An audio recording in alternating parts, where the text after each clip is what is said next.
Mesdames et messieurs, bonsoir, bienvenue dans cette édition du soir. Voici les titres. L'énergie solaire, une source d'énergie qui dépend du soleil.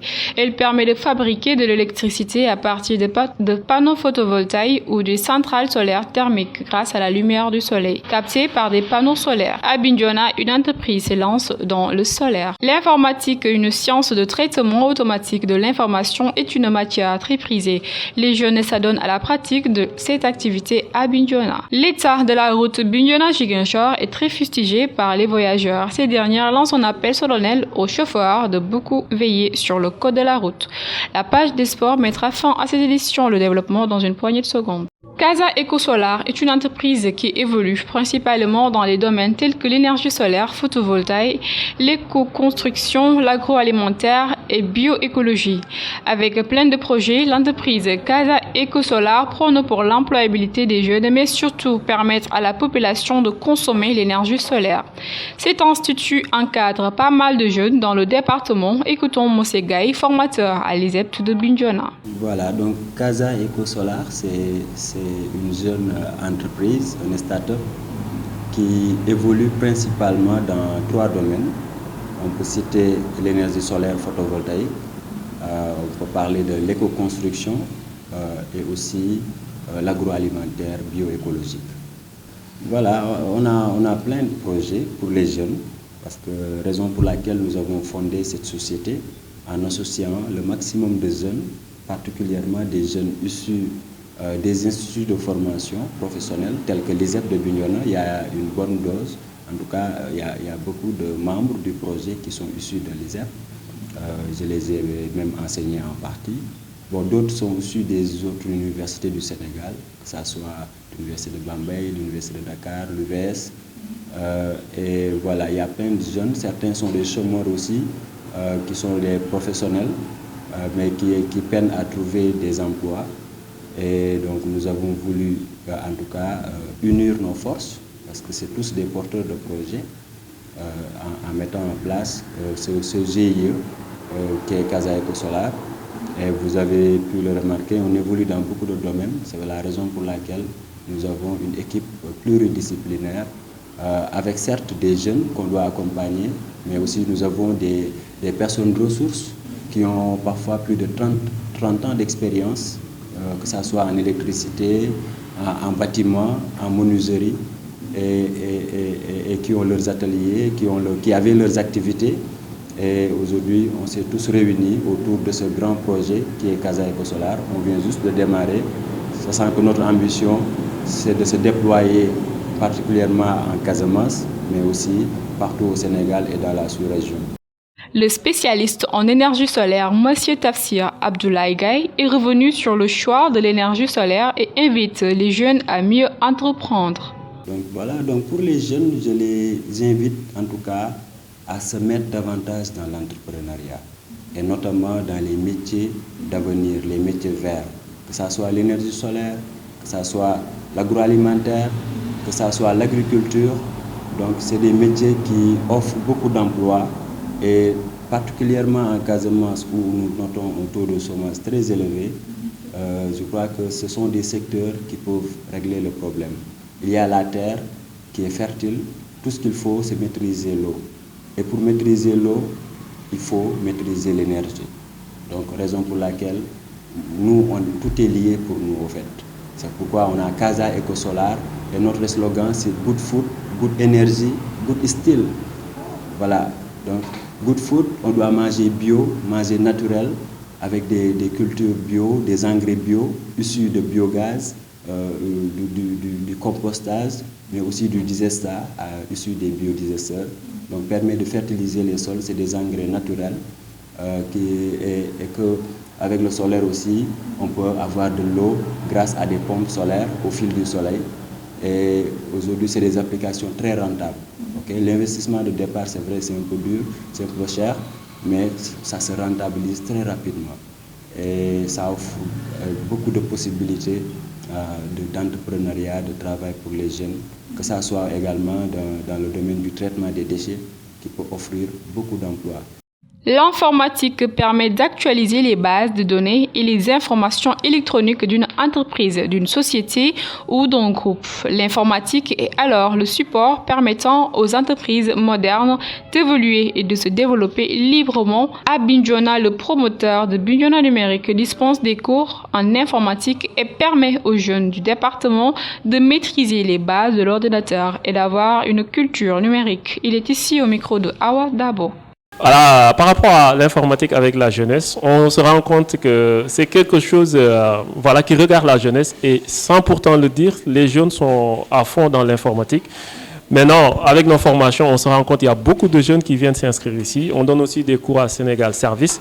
On se rend compte que beaucoup de jeunes maintenant veulent connaître ce qui se passe dans l'ordinateur. Surtout aussi sur les langages. Moi, beaucoup de jeunes me posent des questions, qu'ils veulent faire des applications, comment on fait des applications. Ils veulent juste aller au-delà de Word, Excel, PowerPoint. Ils veulent connaître les langages, comme par exemple créer des sites web, faire ingénieur réseau, ingénieur développement web. Ils commencent quand même à s'intéresser petit à petit. Voilà, le site là, on l'a créé pour permettre aux jeunes, comme tout le monde maintenant s'adonne à l'informatique, on veut que les gens fassent l'informatique de manière formelle. Que les gens puissent avoir des diplômes qui puissent qualifier carrément leurs compétences en informatique. Moi, je suis instructeur Cisco et quand je suis venu ici, il y a un gros vide. Alors, je me suis dit que je dois former des jeunes et permettre à ces jeunes-là de former d'autres jeunes. Et du coup, on a créé un site pour permettre à tout un chacun, quand tu as un portable, si tu tapes sur quelques clics, tu peux voir ce que tu veux. Mais on n'a pas encore lancé le site, mais on va le faire très bientôt, pour permettre aux jeunes de Bignona de faire même chose que les Chinois, même chose que les Américains, parce qu'on est pareil, ils ne sont pas plus intelligents que nous, on vit la digitalisation et on doit faire de même que ce que les Chinois font, ce que les Américains font, ce que les Indiens font, parce qu'on est dans ce monde et ce monde aussi nous appartient. Les voyageurs du Bignona-Ziguinchor continuent de grogner par rapport à l'état de la route. Ils accusent beaucoup de retard pour arriver à leur destination et demandent aux chauffeurs de rouler avec prudence. Écoutons Karamba Fadera au micro de Papsen Diédiou. Juste pendant le voyage, puisque j'ai pris un peu de temps parce que la route n'est pas comme il le faut. Des fois, il fait beaucoup d'arrêts sur la route. Ce n'est pas une route qui est continue. Parce qu'on plusieurs véhicules sur une même piste. Donc, cela nous a donné un peu en retard sur la route, quoi. Les chauffeurs, plus ou moins, parce qu'on voit que les chauffeurs, d'autres respectent et tantôt d'autres ne respectent pas sur les codes de la route, parce que je ne sais pas si, c'est des manques d'informations pour ça, quoi. Mais des fois, d'autres respectent et d'autres ne respectent pas les codes de la route, quoi. Donc, à Sédhiou, le chef de l'État est arrivé ce lundi 27 février 2023 à partir de 17h. Le président de la République et son gouvernement se déplacent dans le Pakao dans le cadre du Conseil présidentiel décentralisé. Suivons les détails de Fatoumata Kondjira. Le chef de l'État est à Sédhiou depuis hier dans le cadre de sa tournée pour les conseils présidentiels décentralisés. À son arrivée, le président Macky Sall a été accueilli en grande pompe par les populations du Pakao. Ce mardi à 16h, le chef de l'État a procédé à l'inauguration du pont de Marsassoum construit à hauteur de 20 milliards de nos francs. Au programme du président, il y aura des audiences à partir de 21h. Le Conseil des ministres est prévu le 1er mars à 10h à partir de 16h de l'inauguration de l'hôpital de Sédhiou qui porte le nom du professeur Amadou Tidjane Ba. L'infrastructure ouverte aux populations depuis avril 2020 a une capacité de 150 lits avec ses 18 spécialités médicales, chirurgicales et médico-techniques. L'attraction du programme du président de la République sera le lancement des travaux de la boucle du Pakao allant de Sandiéry à Saré-Tening en passant par les communes de Karantaba et Kolibantang. Une vieille doléance des populations sera ainsi exaucée. À présent, la page des sports avec Hassan Sagnan. Bonsoir. Bonsoir Safina Kanté, la page des sports que nous démarrons par la troisième journée de la première édition du tournoi du village de Kanyarou dans la commune de Xinjiang. L'ASC DKB de Mangoulène a battu l'ASC Djeko de Suel sur le score de 2-0 en faveur de l'ASC DKB. Deuxième heure, Kanyarou s'est imposé l'ASC Plateau de Bignona sur le score de 2-1. Poursuivons la page des sports par le championnat régional de Ziguinchor. L'espoir de Bignona est tombé à domicile face à l'FC Katiaka sur la plus petite marque Volcan I-23. L'équipe nationale I-20 du Sénégal a infligé une énorme correction à l'Égypte sur le score de 4-0 le samedi dernier lors de la troisième journée de la phase de groupe de la CAN I-20 dans la poule A. Terminons la page des sports par l'éliminatoire de la Coupe du monde de basket. Le Sénégal a décroché sa première victoire dans cette dernière fenêtre de qualification en dominant le Cameroun 89-63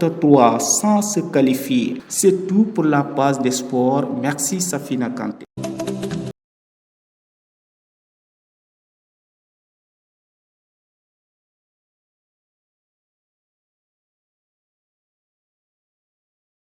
Ce journal, n'oubliez pas de vous abonner sur nos comptes YouTube, Facebook, Twitter et TikTok. D'ici là, portez-vous bien.